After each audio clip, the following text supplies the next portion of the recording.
વડોદરાના ભરથાણા ટોલ નાકા પર કરજણ ભાજપ યુવા મોરચાના પ્રમુખે મારામારી અને તોડફોડ કરી। આ મામલે ફરિયાદ નોંધાતા તપાસ શરૂ થઈ। ટોલ નાકાના કર્મચારીએ પ્રણવસિંહ અટાલિયા વિરુદ્ધ ફરિયાદ નોંધાવી છે। કરજણનગર ભાજપ યુવા મોરચાના પ્રમુખ પ્રણવસિંહ અટાલિયાએ ટોલ નાકાના કર્મચારી સાથે ઉગ્ર બોલાચાલી બાદ મારામારી કરી હતી। સાથે જ બેરિયર અને કેબિનના કાચમાં તોડફોડ કરી હતી। ફરિયાદીએ આરોપ લગાવ્યો કે ભાજપ યુવા મોરચા પ્રમુખ પ્રણવસિંહે મારી નાખવાની પણ ધમકી આપી।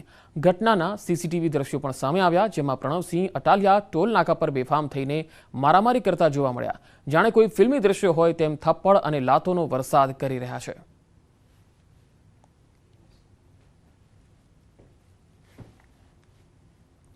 વડોદરામાં યુવકની હત્યા મામલે થયો ખુલાસો। સમાજ સાવલી સ્ટેટ હાઈવે પર થઈ હતી હત્યા। પૈસાની લેતી દેતીમાં હત્યાનો પર્દાફાશ થયો। 6 લાખ રૂપિયા આપવાના ના પાડતા હત્યા થઈ ગઈ। 2 શખ્સો બાઇક પર આવીને હત્યા કરીને ફરાર થઈ ગયા। એક મધ્યપ્રદેશ અને એક સુરતથી ઝડપાયો। હત્યા માટે 1 અઠવાડિયા સુધી કરી હતી રેકી। હત્યા માટે દેશી તમંચો મધ્યપ્રદેશથી લાવવામાં આવ્યો।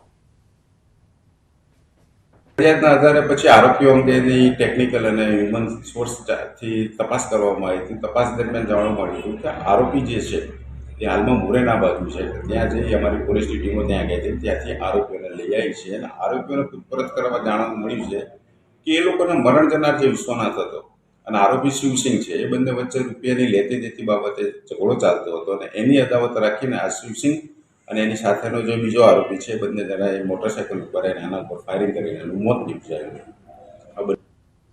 રાજકોટ નગરપાલિકાના ખાડા એ લોહાણા પરિવારના એકના એક પુત્રનો ભોગ લીધો, જે મામલે હજુ સુધી કોન્ટ્રાક્ટ એજન્સી સામે કોઈ જ કાર્યવાહી થઈ નથી। આ મામલે લોકસંસદ વિચાર મંચના સ્થાપક ગજેન્દ્રસિંહ ઝાલાએ કડક શબ્દોમાં નક્કર કાર્યવાહીની માંગ કરી છે। તેમણે આરોપ લગાવ્યો કે કોન્ટ્રાક્ટ એજન્સીને બચાવવા મનપા અને પોલીસ તપાસમાં ઢીલ કરી રહી છે।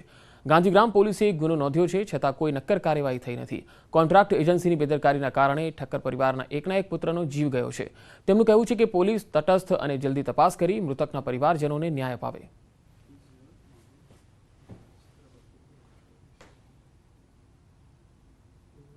2023ના રોજ એક હર્ષ ઠક્કર નામના લોહાણા યુવાન ઉંમર વર્ષ 25 ખાડામાં ગરક થઈ જતા એમનું મોત થયેલ હતું। જે ઘટનાને આજે 15 દિવસ પછી પણ બેદરકારી દાખવનાર કોન્ટ્રાક્ટરો કે અધિકારી સામે કોઈ પણ જાતના પગલાં ભરેલ નથી। આ બાબતે આગામી દિવસોમાં લડત કરવી પડે તો અમારી પરિવારો સાથે લડત કરવાની પણ તૈયારી છે।